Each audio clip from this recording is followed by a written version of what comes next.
Hi, everyone. This is Pat. And the message that I have for you tonight, I have entitled Doing Push-Ups. It is based on day 30 of the 90 Days of Encouragement for the Christian Overeater. And the Bible verse is 1 Peter chapter 5, verse 8. But let me pray. Father, I thank you so much that your word teaches us that we do not have to be afraid, that we know that Satan is busy, but you are real. And so we have learned to keep our eyes on you, Lord. I pray that we can remember to do that and that we can also remind each other to keep moving forward, to not give up. In 1 Peter chapter 5, verse 8, it reads, "Be self-controlled and alert. Your enemy, the devil, prowls around like a roaring lion looking for someone to devour." This is 1 Peter chapter 5, verse 8. The first part of that verse says, "Be self-controlled." I have to remember that this word is speaking of the different self that I used to know. The self before I knew the Lord, before I had the Spirit living in me, could not be self-controlled. But now that I have the Holy Spirit living in me, I can indeed have that new self be in control. And so I want to remember that I am a new creation in Christ. And He controls me now, and He helps me to stay alert. And this is why the eating is such a bad thing for me to do, the overeating I'm speaking of, because it has a way of getting in the way of my alertness. I know that when I was in the habit of overeating, I would get tired from the amount of food that I would pack into my stomach. And of course, I always chose foods that were not good for me, that were high in sugars and made me sleepy, actually. And so the Bible verse reminds me, be self-controlled and alert. But it also reminds me that my enemy. So I've learned in the Word that people are not my enemy, but there is a real enemy. And he's an adversary, and he hates God, and he hates God's children. So this enemy, the Bible reminds me, prowls around. It goes about in a restless way, and he's stealthy in the way that he goes around. He's looking for someone that he can catch off guard. And so this is why it's very important for me to be self-controlled by the Lord Himself. I need to be alert in that, and also to keep in mind that whenever I have a victory, I need to give God the glory. I need to give Him the glory because I can believe otherwise that I am doing it on my own, and I'm not. I need the Lord so much. One of the things that was very sobering to me was that to find out that every day of my life I was going to be tempted in some form or another. The Word of God lets me know that if I give in to that temptation and if I say that I don't sin, I'm a liar.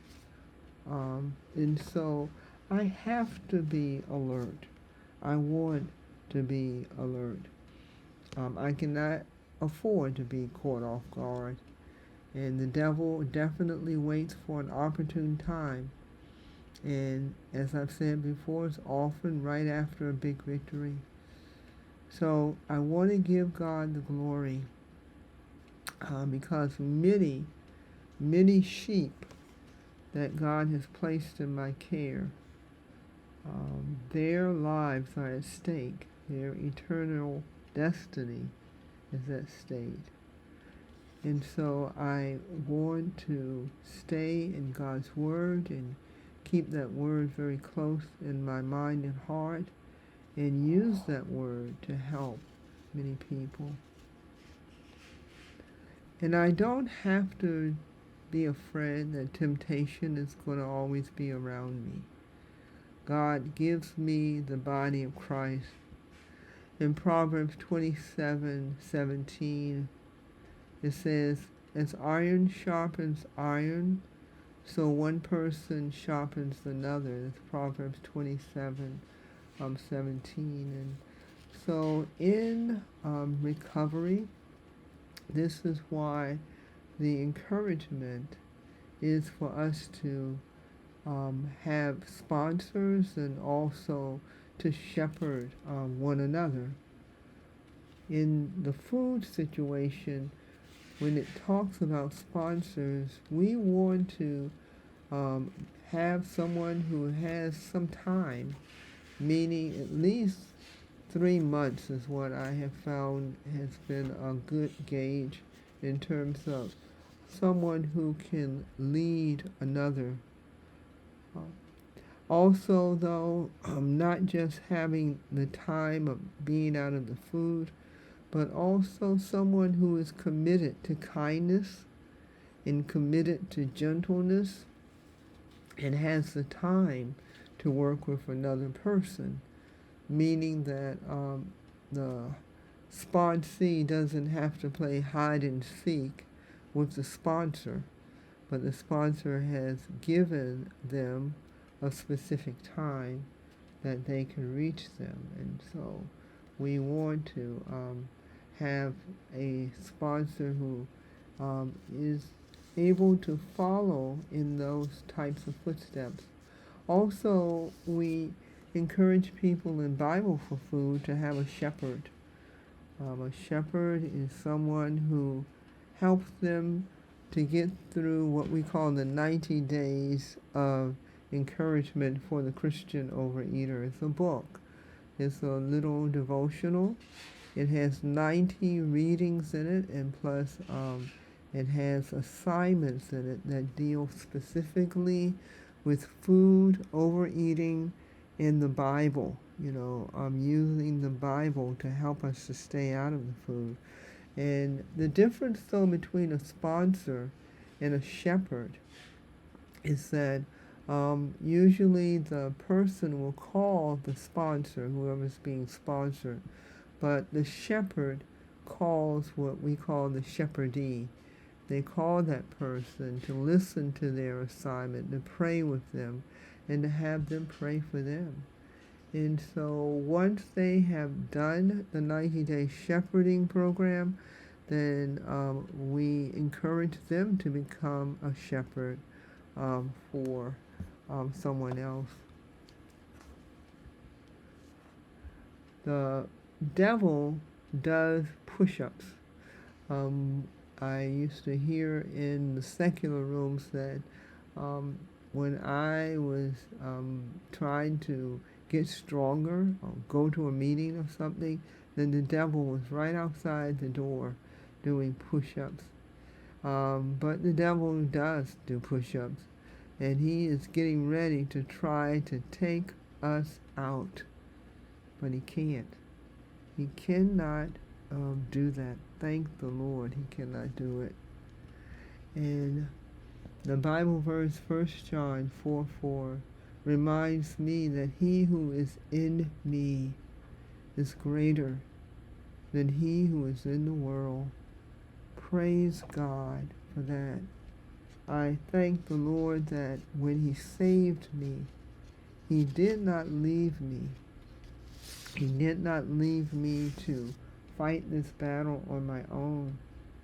And not even just to fight it with another human being or, helpers, but that he himself would be with me. He says he never leaves me. He never forsakes me. Evil is in the world, but God is in my heart. Let me pray. Father, I thank you so much. I don't have to be afraid. Knowing what I know about the evil one, knowing what I know about evil being in the world, I can stand firm.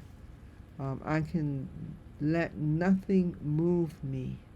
I can give myself fully to the work that you've given me to do, because I'm not doing it alone. You have my hand, you help me, you move me, you do what I cannot do myself.